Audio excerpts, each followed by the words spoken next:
Takot ka ba ma-offload sa bakasyon mo sa abroad? Yan ang tatalakayin natin sa video nito. Ito ang 5 tips para iwas offload plus interview questions guide. Ako nga pala si Engineer Morgan Sai, ang inyong coach ng bayan. So, marami mga nagtatanong sa akin, Coach, ano ba ang mga tips para hindi ma-offload dito sa ating bayan? So ito ang nagawa naming 5 tips sa aming pagsisiyasat at research dito sa ating Philippine Immigration Requirements. Unang-una sa lahat, first tip, dress respectably. Magbihis ng respetable. Ngayon, marami nagtatanong sa akin, Coach, bakit may importante pa ba yung magbihis ng respetable? Importante ho ito dahil hindi natin may iwasan na ang ating kultura at ang ating lipunan ay lumaki na medyo may mapangmatang ugali. So, isipin mo na lumaki ka rin na may mga magulang ka or mga kaibigan ka na minamata din ang mga kapwa kababayan natin. Ganun din lahat ng tao. So, ganun, hindi natin masisisi na mga taga-immigrasyon lang may ganun. Lahat may ganun. So, dress respectably. Ano ibig sabihin nito? Huwag ka mag-shorts. Hindi naman sa wag ka mag-shorts, pero sa akin, mas recommended na mag-pants ka. Pero hindi yung kahit anong pants kasi yung iba naka-pants nga pero punit-punit naman, gula-gulanit. Kung mag-jeans ka, yung malinis na jeans. At mas recommended ko yung slacks, yung black pants. Yung sa footwear naman, iwas sa tsinelas, sandals, open toe kasi syempre mas maganda closed toe. Yung sapatos naman, wag naman yung parang pang gangster or gula-gulanit, yung medyo clean look kasi ito yung respectable look. Sa pantaas naman, mas maganda kung may kwelyo or may collar ang inyong damit para mas maganda or mas angat ang dating mo.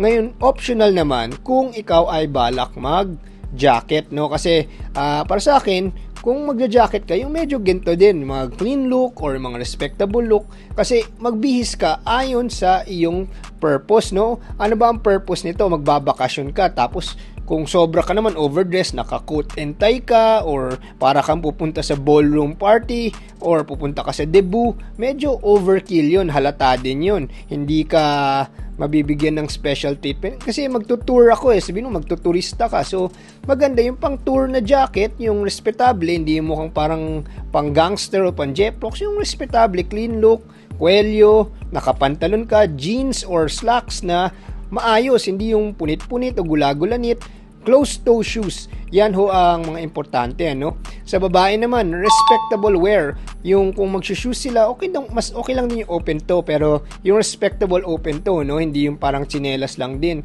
Tapos kung mag-skirt kayo, syempre mas maganda kung yung skirt nyo hindi naman yung parang mukhang pang human trafficking, kasi iba masyadong maiksi, kita mo na yung underwear ng babae, syempre mapapaisip yung mga taga-immigrasyon, ito ba magtuturista o baka naman pang human trafficking. At syempre yung blouse, respectable blouse, wag naman yung tube, mas maganda kung takip, kasi kung litaw yung iyong hinaharap, once again, binibigyan mo ng maling pananaw ang tatanong o mag-a-approve sa'yo kung pwede ka magbakasyon abroad at kung di, i-offload ka kasi pinagsuspetsahan ka na ikaw ay madadali lang or magiging biktima lang ng human trafficking.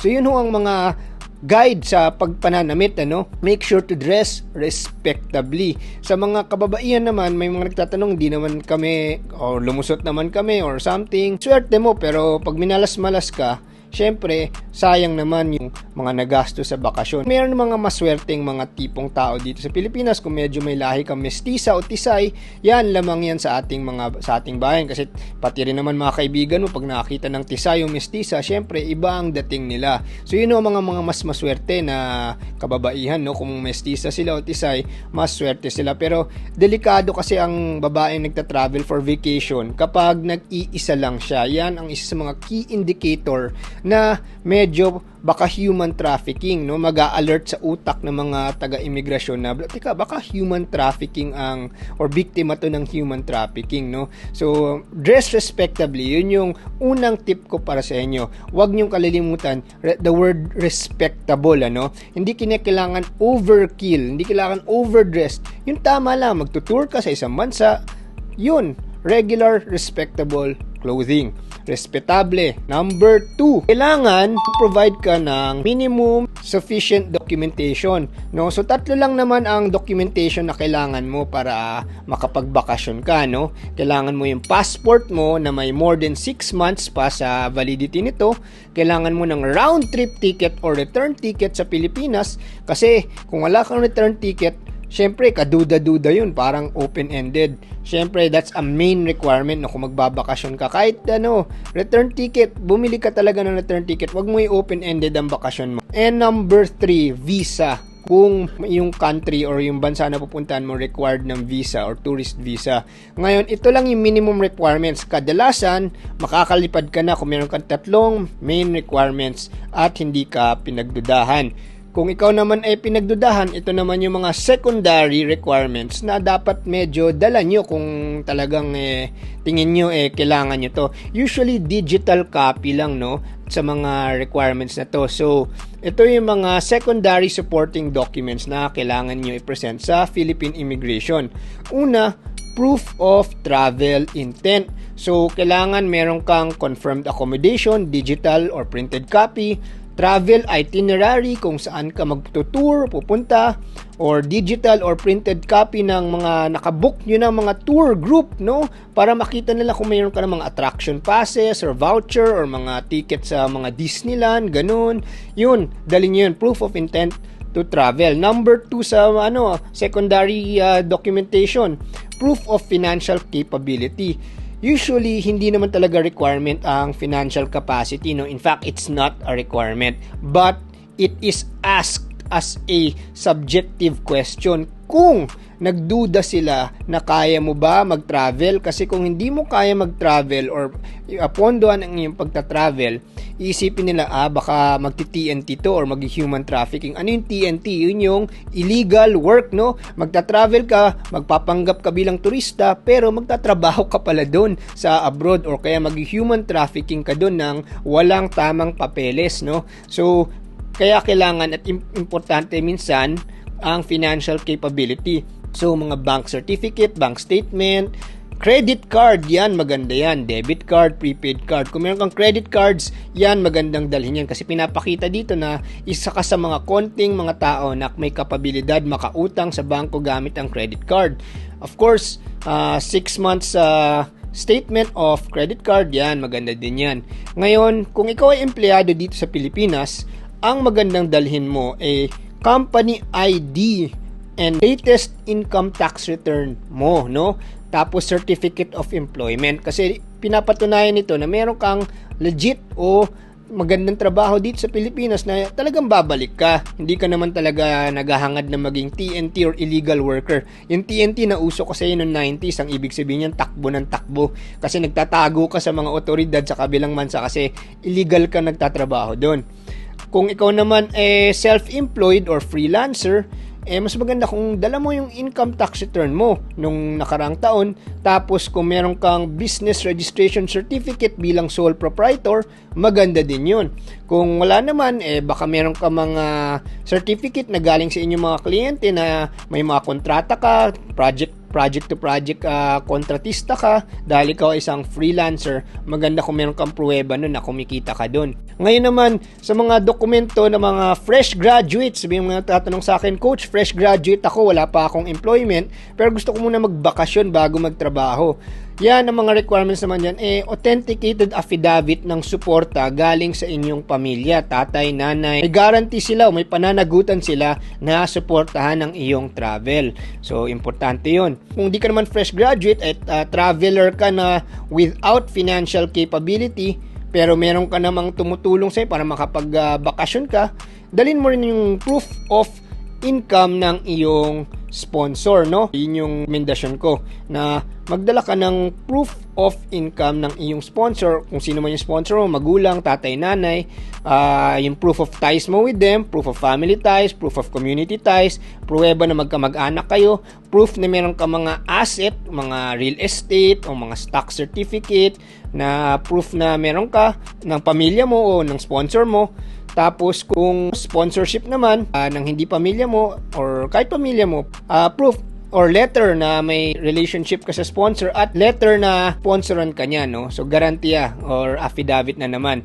Kung ang sponsor mo naman ay nasa kabilang bansa, dapat maglagay ka ng kung ano yung relationship mo sa sponsor sa kabilang bansa.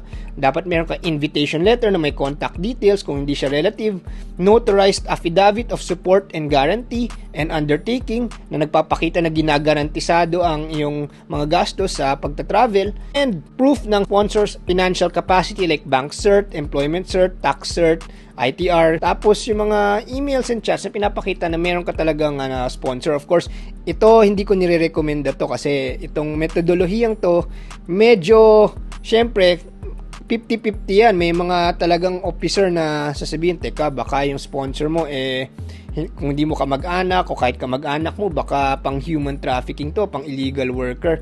Kaya para sa akin, kung ito yung gagamitin mong method, medyo delikado to, no? Hindi siya safe na method, baka ma-offload ka lang, no? Ngayon naman, kung ikaw naman ay Pilipina or Pilipino na merong overseas na asawa, fiancé, syempre kailangan mong kumuha ng Guidance Counseling Certificate sa Commission on Filipinos Overseas. Tapos sa mga minors naman, kailangan din ng DSWD travel clearance. And pag government employee ka, kailangan mo ng travel authorization, depende kung anong ahensya ang pinagtatrabahuan mo bilang government employee. So yun ang mga documents na dapat secondary documents na pwede mong dalhin sa iyong interview, no? So ano pa yung next, no, after ng ng mga documents? Ito na yung interview, no? Number 3, of course, kailangan mo i-accomplish yung departure card. Ito yung third tip, no? Usually online na yan, no? Actually ngayon online na, as ginagawa ko tong video na to, online na to. So kailangan i-accomplish mo yung departure card mo. Number 4, prepare for the interview. So itong interview, ito na ang mga tanong na posibleng itanong sa inyo, no? Kung papasa ka naman sa unang tingin, hindi ka na tatanungin. Yun, medyo marami akong mga naranasan na actually sa dinanas ng buhay ko, dahil ito binibigay kong tips, halos wala na ako natanggap or wala talaga akong maalalang tinanong na sa akin dahil sinusunod ko ang mga lintuntunin at guidelines na to. Ilang beses na ako nagbakasyon sa abroad o bakasyon or business trip, more than 300, 400 trips na ginawa ko na halos wala naman tinanong sa akin or wala talaga akong naalalang tinanong sa akin except kailan lang yung return date ko. Pero kung medyo minalas-malas ka at hindi ka sumunod sa mga initial tips, ito na ang posible itanong nila sa iyo. Kasi alam mo, ang mga tinitignan nila kung tatanungin ka nila, usually una, itsura. Pangalawa, kung kinakabakabahan ka, syempre baka isipin nila, turista ba talaga to? Bakit siya kinakabahan? Baka naman hindi talaga turista to. Yung pangatlo, posibleng pang human trafficking, or fourth, illegal worker, no? So yun yung apat, no, na warning signals nila. Kaya dapat yung ito bantayan mo. So ano yung mga posibleng tanungin? Una, where are you going? Saan ka pupunta? So dapat yung destination mo kadalasan yung mga destinasyon na medyo pang turista talaga, no? Kung sabihin mo pupunta ka sa gitna ng isang gera sa isang bansa na maraming kaguluhan, medyo 50-50 ka na naman. Pangalawa, ito importante tanong, kailan ka babalik? When will you return to the Philippines? Very important to. Kasi maraming mga tao na pagdating sa interview, medyo sinasabaw, parang yung mga sagot nila hindi sigurado, delikado yon. Pag sumasagot ka na parang hindi ka sigurado, nako, medyo 50-50 ka na ma-offload ka at ma-reject ka sa pagsakay sa iyong flight. So when will you return? Definite date, sigurado ka doon. Sabihin mo kung kailan ka babalik. Kung 7 days from today, 2 weeks from today, 1 week from today, sabihin mo, diretsuhin mo with confidence kasi sigurado kang babalik ka doon ng araw na yon. At mas maganda kung talagang babalik ka talaga ng araw na yun para yung confidence mo tunay, hindi peke, hindi basag. Okay, Number 3, sasabihin, what will you do there? Magtutour. Sabihin mo, magtutour ako. Ito na yung interview questions na maraming nadudulas, no? Magtutour ako. Kung meron kang follow-up dyan, anong itinerary, at least nasabi mo na yun or pwede mong describe. Number 4, what is your occupation here in the Philippines? Ano bang trabaho mo? Paano ka kumikita dito? Yan ang posibleng tanong din. So sabihin mo kung ano yung trabaho mo, yung tunay na trabaho mo, kung ikaw ba ay nasa isang kumpanya, ikaw ba ay sole proprietor, freelancer, project to project, kontratista, o ikaw ba ay sinusuporta ng magulang mo. Pwede makita yung return ticket mo. So, either dala mo or digital copy, ipakita mo yung iyong return ticket. And then, tatanong din sa'yo, do you have travel insurance? May travel insurance ka ba? Maganda din kung meron kang dala nito. Usually, ito yung mga health insurance or travel insurance. Mura lang naman yan kung dadalhin mo. At saka, makakatulong din to sa iyo kapag may nangyari sa iyo sa abroad. Travel insurance. So, pwedeng posibleng hingin yan. Kung ikaw ay nagta-travel na mag-isa or you're traveling alone, pwedeng tanong sa iyo, why are you traveling alone? No? Ako, kadalasan ng pag-travel ko, mag-isa ako mag-travel, no? So, minsan, kasama ko pamilya ko o mga kaibigan ko, pero kadalasan mag-isa ako kasi gusto ko lang mag-tour, na sumasali ako sa mga tour group. So, yun yung aking isa sa mga hilig nung medyo nakaraang mga taon bago mag-pandemic, no, sumasali ako sa mga tour group. So, pag sinabi ka, why are you traveling alone? Be honest, kung magtutour ka, kasi bala kung mag-tour, sumali ka sa isang tour group or may mga tourist travel agency na nag-arrange sa iyo, kasama mo isang grupo. Kung mag-isa ka na, magsa-solo traveling, kasi sabihin mo lang, gusto mo mag-tour mag-isa dahil meron kang gustong i-sightseeing na mag-soul searching, sabihin mo lang honestly, hindi yung kinakabahan ka na parang peke yung sinasabi mo, no? Alright, kung renewed ang passport mo, bagong renewal pa lang, di pakita mo yung old passport kasi pwede sabihin sa'yo, di makita yung lumang passport mo kasi titignan kung may mga travel ka dun. Kung stream case ka naman, pwede ka lang hinga ng mga documents, na mga proof of subsistence or kung paano proof ng pera, kung saan mo kukunin ang pang-tour mo, no? So, yun yung mga documents na sinabi ko kanina, dalhin nyo kasi posibleng yun ang ikasa nila na tanong na hingin sa'yo. Kasi ibig sabihin nun, pag tinanong ka na nito, nagduda na sila kung ikaw ba may sufficient income or gusto mo kumita sa labas, kaya ka magiging biktima ng human trafficking or ikaw magiging illegal work, TNT. Kaya tatanong sa inyo to. Extreme case to kung talagang nagduda talaga sa'yo. Ayun naman, yung place of your residence at your destination country is a concern for the immigration officials. So, kung saan ka titira doon sa lugar na magtutour ka. So, importante yun kasi kung nakita nila hindi ka sigurado kung saan ka magsistay or wala kang hotel reservation or something, lalagay mo bahay or building na hindi talaga pang commercial, medyo delikado yun, Hotel reservation po, sinirekomenda ko kasi dapat turista ka talaga. Bakit ka magsistay sa kaibigan o pribadong individual? Medyo delikado yun, Ibig sabihin, nagtitipid ka. Kung nagtitipid ka, ibig sabihin, baka trabaho talaga habol mo. So, delikado yun, So, sa akin, kung hindi ka talaga, handa mag-travel, wag mo pilit mag-travel kasi masasayang lang pera mo, kung na-offload ka, Okay. In cases kung meron kang relative sa abroad, edi pakita mo meron kang relationship documents na pinapakita may kamag-anak ka doon at doon ka talaga titira sa bahay ng nanay mo, tatay mo or mga kamag-anak mo, pinsan mo. Pero once again, kailangan mas maganda ang aking main recommendation, main tip ko, mag-hotel ka na lang kasi kung once again pinapakita mo na medyo cheapskate ka, nagtitipid ka, yun na naman, red flag na naman yun. Baka pupunta dun sa abroad para maging illegal worker, titira dun sa kamag-anak niya, di talaga magtutour. So, delikado ho to Pero kung talagang yun yung gusto nyo, edi pakita nyo na pati yung kamag-anak mong yun, meron siyang magandang employment, para mapakita na maayos naman siya yung kaibigan mo.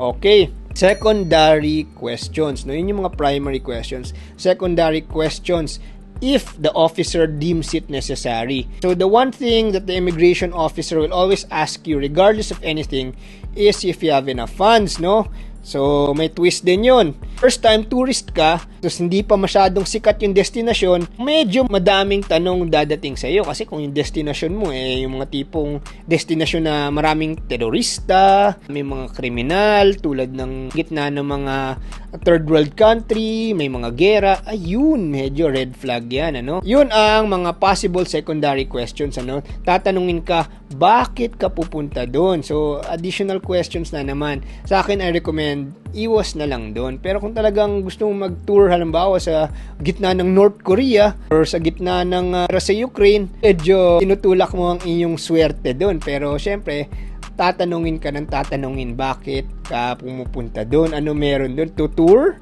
sa gitna sila ng gera, or kung may tour man, nung travel agency ang nagtutour doon, no? Anong tourist group yan, kung self-tour, medyo kaduda-duda yan, no? So, dapat handa ka sa mga tanong to. Kung wala ka namang steady income at sasabi magtuturista ka, nasa radar ka na naman. Kaya kailangan ipakita mo na steady ka, stable ka, at confident ka sa iyong katayuan at income dito sa ating bayan. Okay, number 5 tip. Be honest, consistent, at direct, no? Huwag paligoy-ligoy. Tell the truth, be consistent. Huwag yung ginagawa mo yung kwento tapos pag nasagot may isang tanong na mababasag yun halata Kailangan yung katotohanan, the truth will set you free, no? Pag tinanong ka ng questions about yourself or your trip, at natuklasan na nagsinungaling ka or tinago mo yung totoong purpose, ma-offload ka. Ngayon naman kung nanonood ka para naghahanap kung paano makalusot para maging illegal worker or maging isang biktima ng human trafficking, sinasabi ko sa inyo, wag niyong gawin yun. Ako mismo hindi ako sang-ayon doon kasi yun nga yung hinahanap yung ma-offload, kaya nadadama yung mga hindi talaga, gagawa ng masama kasi dahil sa mga taong gustong gumawa ng hindi maganda na magiging illegal worker or magiging biktima ng human trafficking. Yan ang mga tao. Kung nanonood kayo at yun yung balak nyo, sinasabi ko sa iyo, lahat ng mga tip na to, hindi papasa to. Kasi mahuhuli at mahuhuli kayo, halata Hindi kayo makakalusot Kung makalusot man kayo, 1-2 beses, swerte nyo. Pero still, I do not recommend this. Pag turista ka, turista ka. At kung turista ka, dapat meron kang kapabilidad magturista. Yun, be honest, no? So, yun yung 5th tip ko. Maging honest, consistent, and direct sa mga sagot nyo. Huwag kayong paligoy-ligoy. Huwag kayong sasabaw-sabaw. Kasi pag naging sabaw ka, kasi hindi ko sigurado kasi siguro ganyan. Nako, sinasabi ko sa inyo, hindi ka papasa kasi doon palang red flag Kung pumasa ka man, swerte. Mas gusto mo ba swerte o gusto mo dahil yun yung dapat? Huwag ka naman umasa sa swerte kasi pag swerte, pwede rin malas, no? Swerte o malas, para kang sumusugal. Dapat sigurado ka bago ka pumunta doon. Alam mo yung gagawin mo, alam mo yung pupuntahan mo, alam mo kailan ka babalik, alam mo yung trabaho mo at kinikita mo dito sa Pilipinas, kaya alam mo lahat, no? Hindi yung paligoy-ligoy or sinasabaw-sabaw.